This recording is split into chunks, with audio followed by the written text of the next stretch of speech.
The ultimate dimension is that dimension which is timeless. That's the ultimate dimension. The dimension that doesn't come, that doesn't go.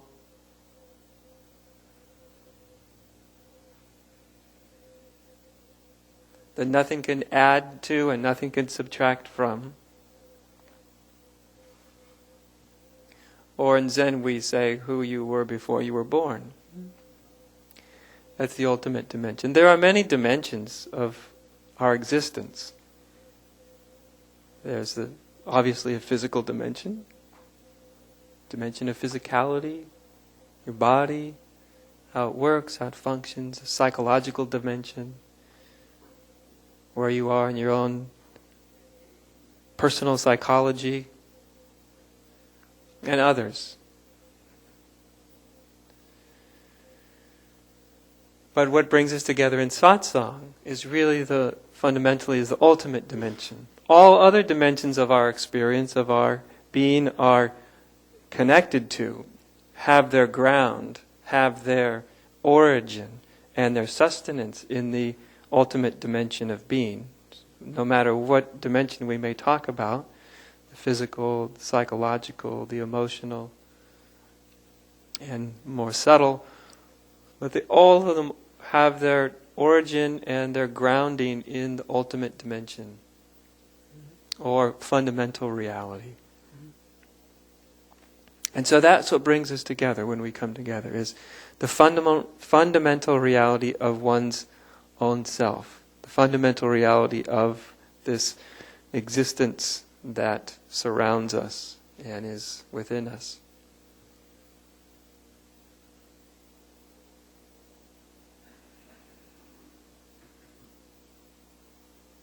And until we become grounded in the ultimate dimension of our being, there's always going to be a search for something. It's unavoidable. If we're not really grounded in the ultimate dimension of our being, we're always going to be looking for something. Success, fame, more love, more approval,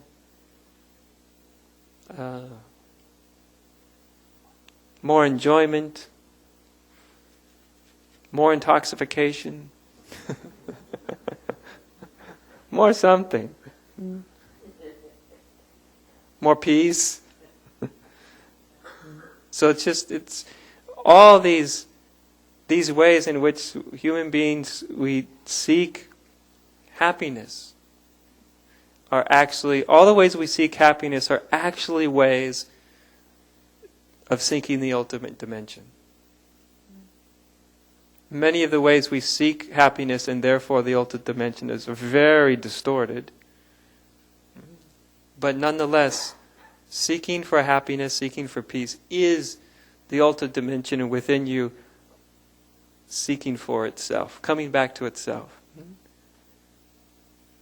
And so if this wasn't happening within you, if there was no beginning of this, of the ultimate dimension starting to dawn within you, if that wasn't there, then you wouldn't be here. Quite naturally, that's what brings us together, is that ultimate dimension in some way is starting to open. For some of you, the ultimate dimension is in full flowering. It is in full recognition. And it is, so there is no seeking, there is no striving anymore. For other people, it's just beginning, just the first glimmers of something more, something underneath all of the fit and fury that seems to make up humans' lives. A lot of the fit and fury, by the way, that in the end means very little. Have you noticed this about life? All these very, very important events and problems and situations, and you're very certain that none of them will ever be solved. Just wait a year.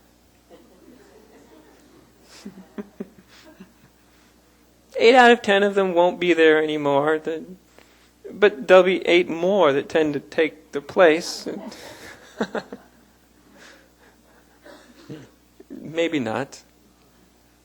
Maybe not.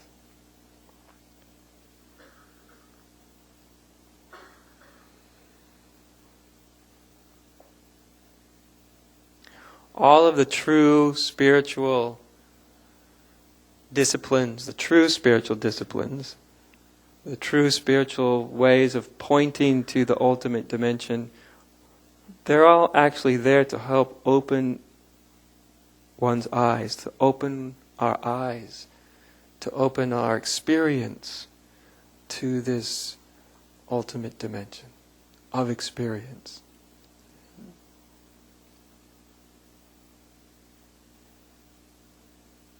The thing that makes this difficult, it's not actually difficult.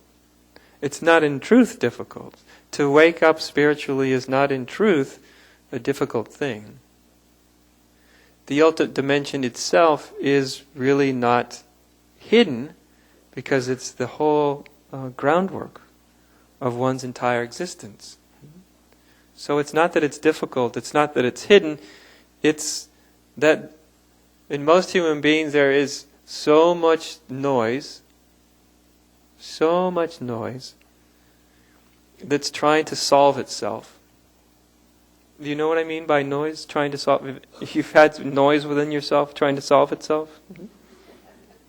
Yeah, if we just take away all the names and you just realize it's just noise trying to not be so noisy, right? Or noise trying to win over other noise, or noise wanting recognition, or noise wanting understanding, or noise wanting to not be noisy, or you see, it's just noise though. Static. And sadly, most human beings are completely caught up in static, right? In noise. And of course, we're all hooked together. The noise seems very, very important. If it didn't seem important, then it would be all very easy, wouldn't it? You'd just realize it's static, it's noise, and you'd put your attention elsewhere, and that would be that. But of course, in human beings, the noise that's within them, it knows how to get your attention. It knows how to keep one occupied with more noise. And so instead of paying attention to what's not noise, which is the ultimate dimension, that which is not noisy,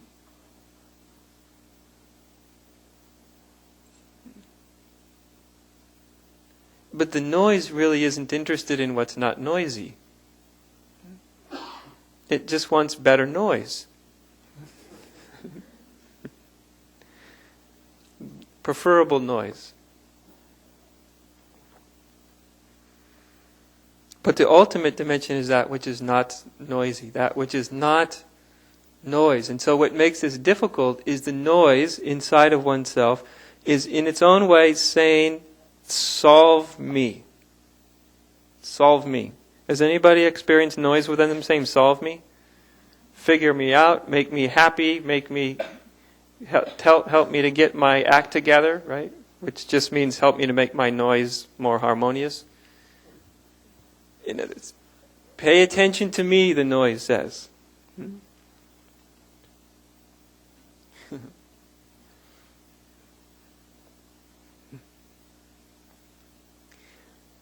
However, as I said, no one would be here in a room like this. You wouldn't be here if the noise was being completely successful. If it was being totally successful at distracting you, there's no way you would be here. You would be somewhere where there was more noise. Or where noise was worshipped.